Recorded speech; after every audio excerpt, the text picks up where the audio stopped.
Chapter 9. The Mental Shadow. Gravek, fed up with the interference, barked a sharp order to his warriors waiting in the rear. "Clean up these pests!" he shouted, pointing at Piccolo and Halira's group.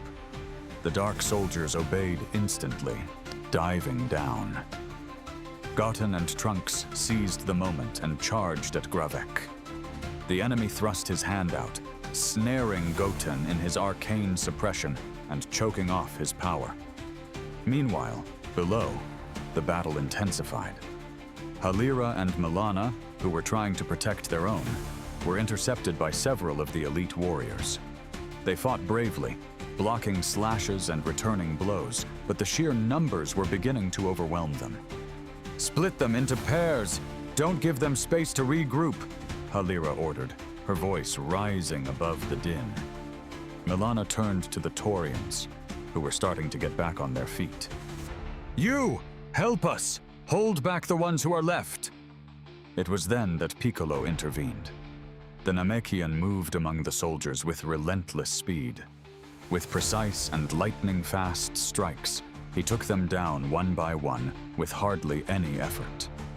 As they fell unconscious, a dark and malevolent energy could be glimpsed leaving their bodies, dissipating into the air.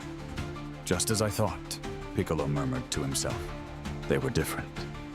In the air, the Saiyan offensive reached its climax. Trunks, free from the suppression, and with a clear path, charged with all his strength and slammed into Gravek head-on. The impact shook the ground violently, kicking up a cloud of dust and leaving the villain buried in a crater.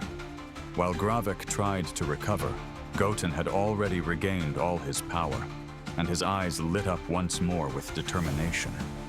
Trunks positioned himself at his side, a spark of opportunity in his gaze.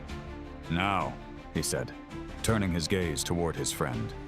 "Yeah," Goten nodded, gritting his teeth. Both backed away in the air, seeking space. It was the moment.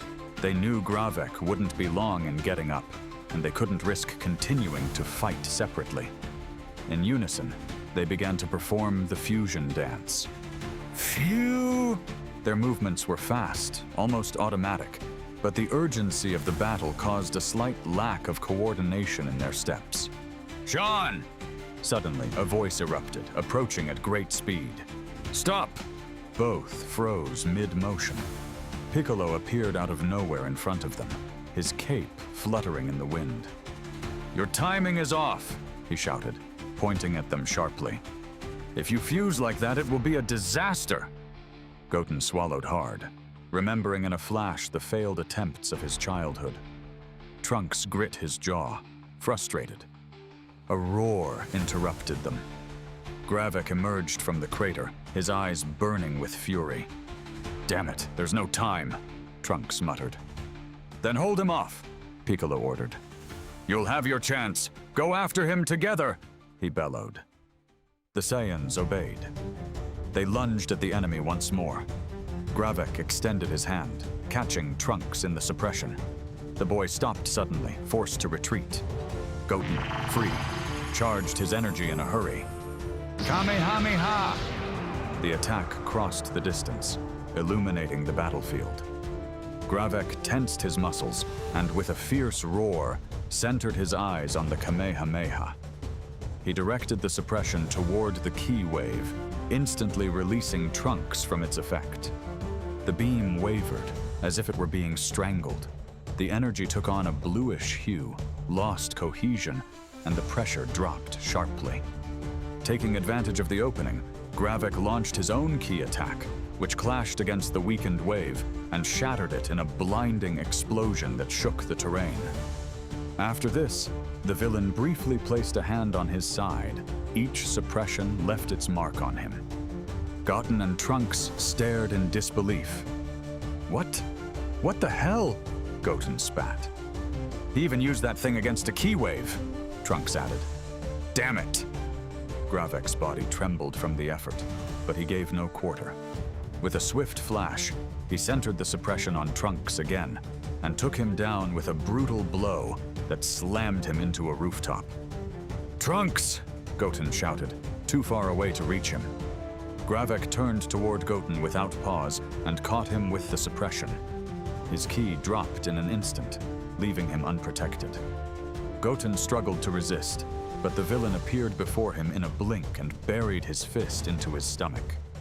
The air was knocked out of him, leaving him helpless as he doubled over in pain. Piccolo surged into the fray at once.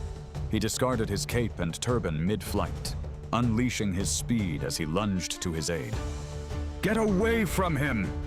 The Namekian barely managed to launch his attack before being neutralized. Gravek overpowered him and slammed him into the raging sea. Trunks, staggering, managed to get up and charged at the enemy. But Gravek applied the suppression to him once more, dodged his onslaught, and took him out of the fight with a final blow. Only Goten remained, who with his body still aching, could barely manage to stand. Gravek fixed his gaze on him. The suppression fell upon his body again, oppressive as an unbearable weight. It forced every fiber of his body to wither under the pressure. While Goten's physical energy was being reduced by the suppression, Gravek extended his hand toward the young scion's forehead and activated his other primary technique, mind control. A different pressure, cold and penetrating, closed around Goten's mind. Thus his body was left exhausted and his will under siege. Goten clenched his jaw, resisting the double assault, the sudden decrease of his energy and the invasion of his consciousness. Silence fell over the battlefield, broken only by his ragged breathing. Gravek had him completely trapped, body and spirit, imposing a crushing dominion over him.